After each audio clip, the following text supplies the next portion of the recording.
Alléluia, alléluia. Chrétiens, mes frères et sœurs dans le Seigneur Jésus, que le Dieu du prophète Samuel et Joseph Rochefort soit avec nous tous.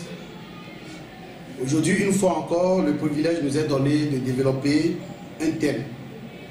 Et le thème que nous voulons développer aujourd'hui, c'est le pardon.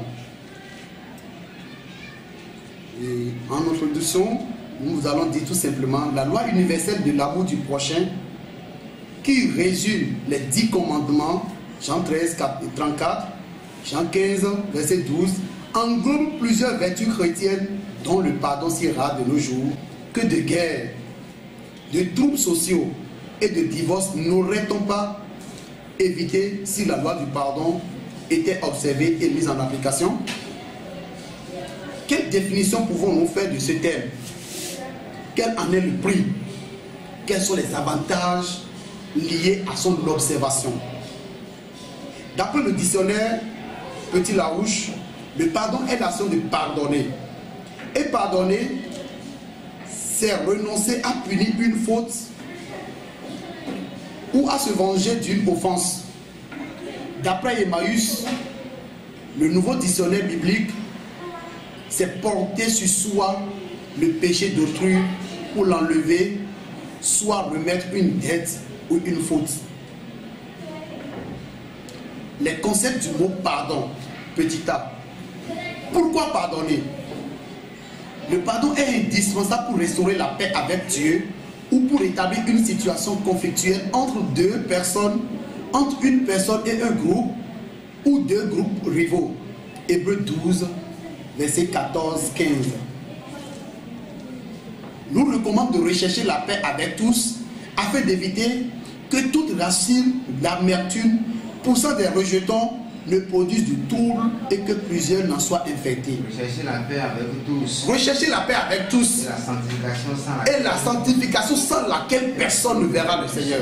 Oui. Veillons à ce que nul ne se prive. Veillons à ce que nul ne se prive de la gloire de Dieu. À ce qu'aucune racine d'amertume poussant des rejetons ne produise du trouble et que plusieurs n'en soient infectés. L'homme né de la femme est incapable d'une sanctification permanente. Nous lisons dans Matthieu 26, verset 41 que l'esprit est bien disposé, mais la chair est faible. Veillez et priez afin que vous ne tombiez dans... Veillons et prions afin que nous ne tombions pas dans la tentation. L'esprit est bien disposé. L'esprit est bien disposé, mais la chair est faible. Cette faiblesse de la chair pousse l'homme à aller contre la volonté de Dieu que nous offensons toujours, depuis Adam jusqu'à nous.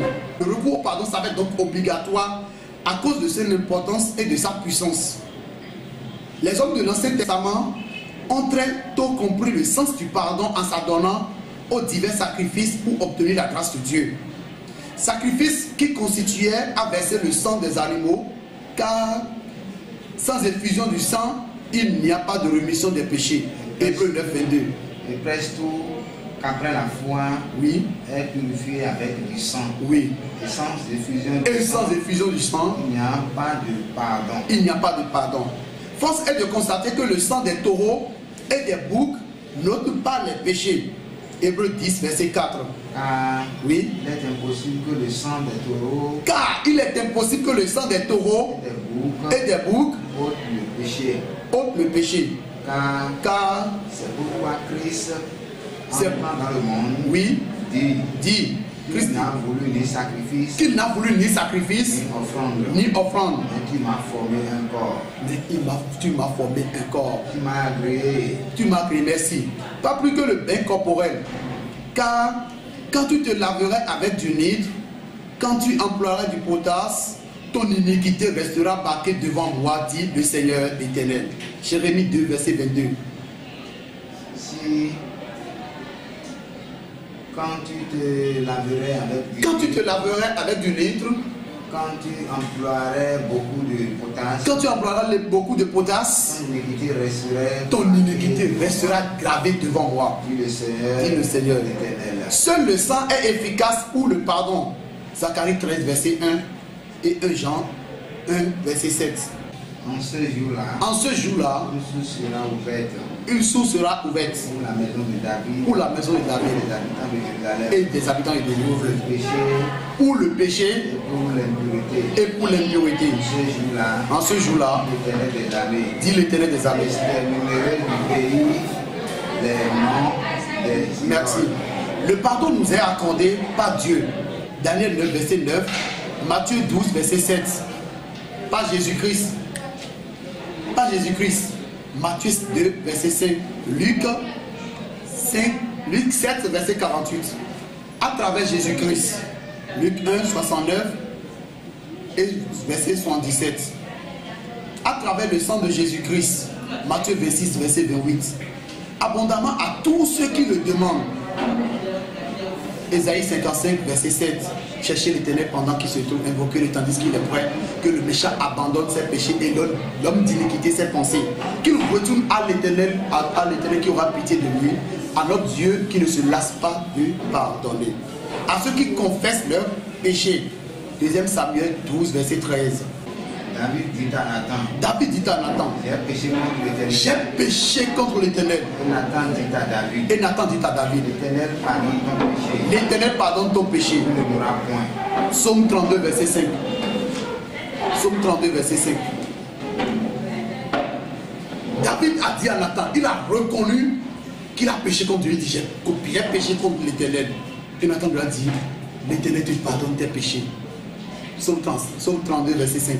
Je t'ai fait connaître mon péché. David revient maintenant dans Psaume 35, dans Psaume 32, verset 5. Je t'ai fait connaître mes péchés. Je n'ai pas caché mon iniquité. J'ai dit, j'avouerai mes transgressions à l'Éternel. Et tu as effacé la peine de mes péchés. Merci. Le pardon doit donc être prêché à tout le monde. À travers ces différents versets, nous venons de voir la compassion, l'amour et la fidélité de Dieu à travers le pardon. Il nous recommande expressément d'en faire autant l'un à l'autre. Lisons Éphésiens 4, verset 32 et Colossiens 3, verset 13. Soyez bons les uns envers les autres. Soyez bons les uns envers les autres. Compatissants. Nous pardonnons réciproquement. Comme Dieu nous a pardonné en Christ. Merci. Si l'apôtre Paul nous dit ceci dans Éphésiens 4, verset 32, que pardonner maintenant? Il faut tout pardonner. Pas seulement ce que nous considérons comme les petites choses, les irritations banales, les erreurs que font les autres par manque de tact ou de réflexion. Il ne doit pas avoir exception en matière de pardon, même et surtout les blessures les plus profondes qui marquent douloureusement doivent être pardonnées. À qui devons-nous pardonner maintenant?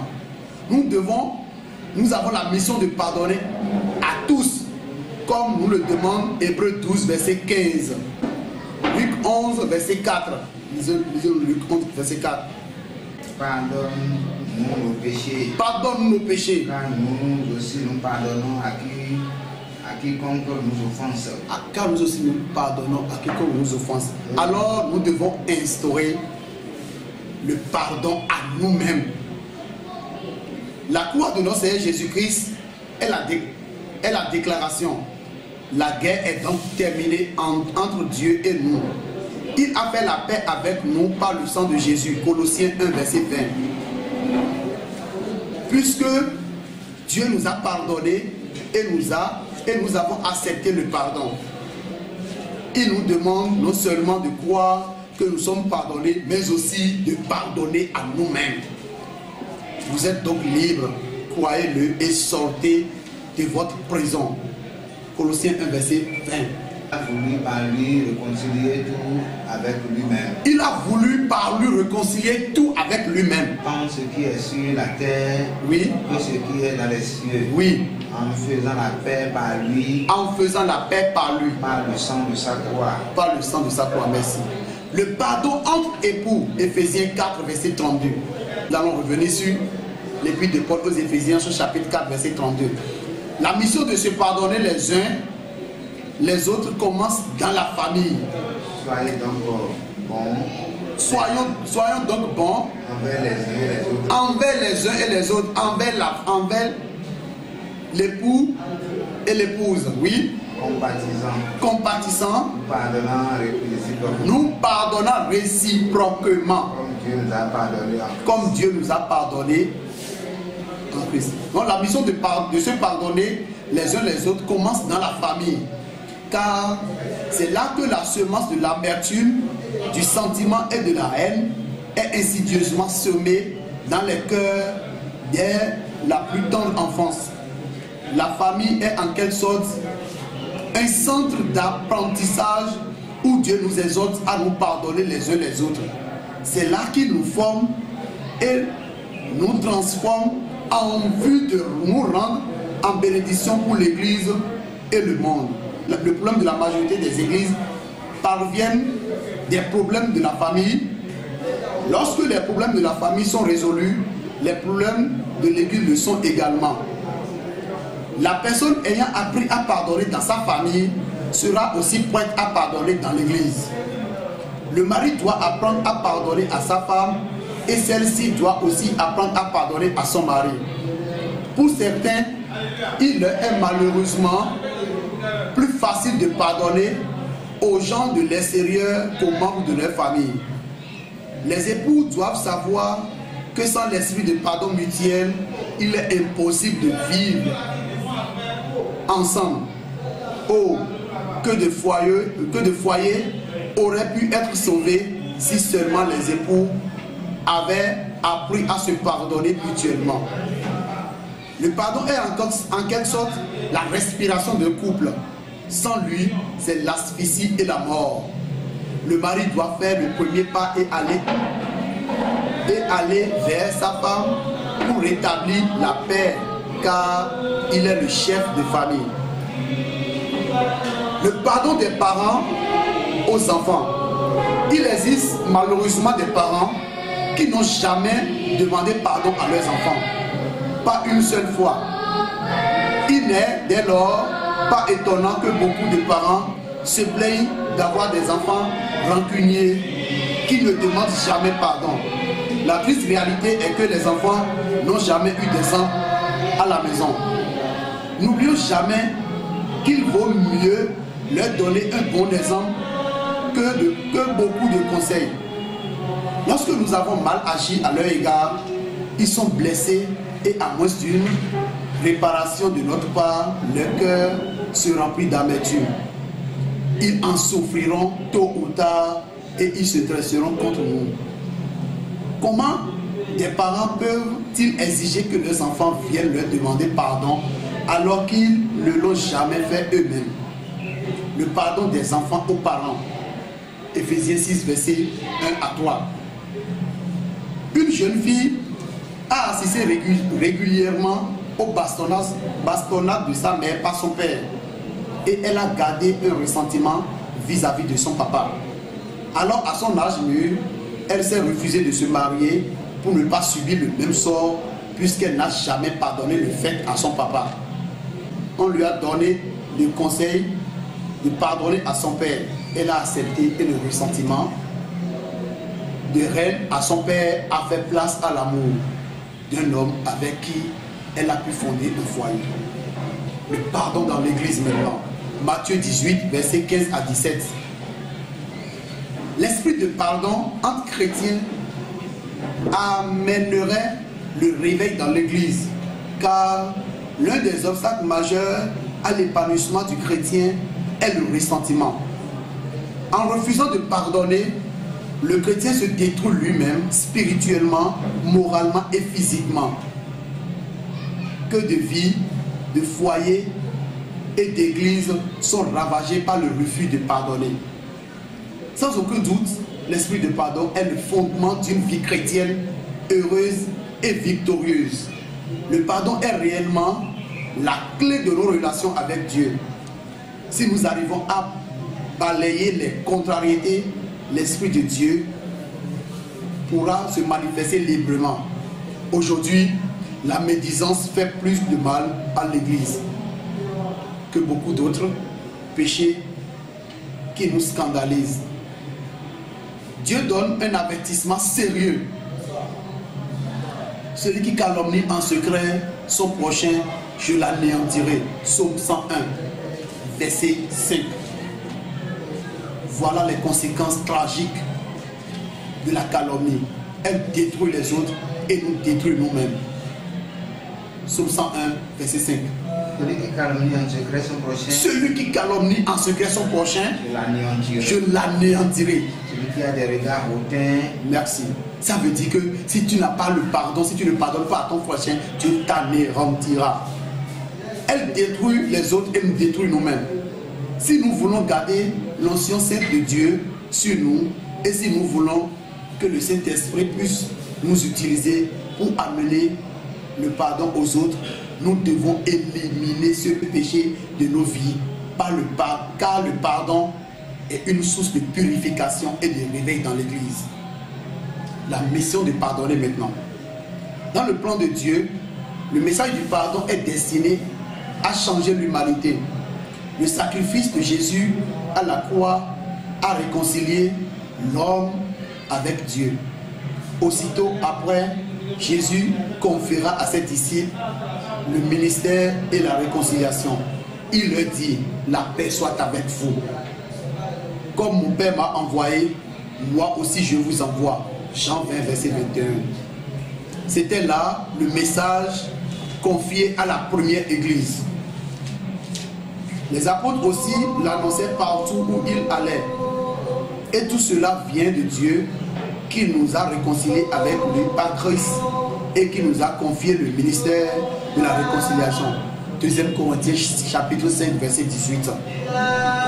Ayant été pardonnés par la mort et la résurrection de Jésus-Christ, nous avons maintenant la responsabilité et le privilège d'apporter ce message de réconciliation à tous les hommes, car le pardon libère de la culpabilité. Psaume 32 verset 1.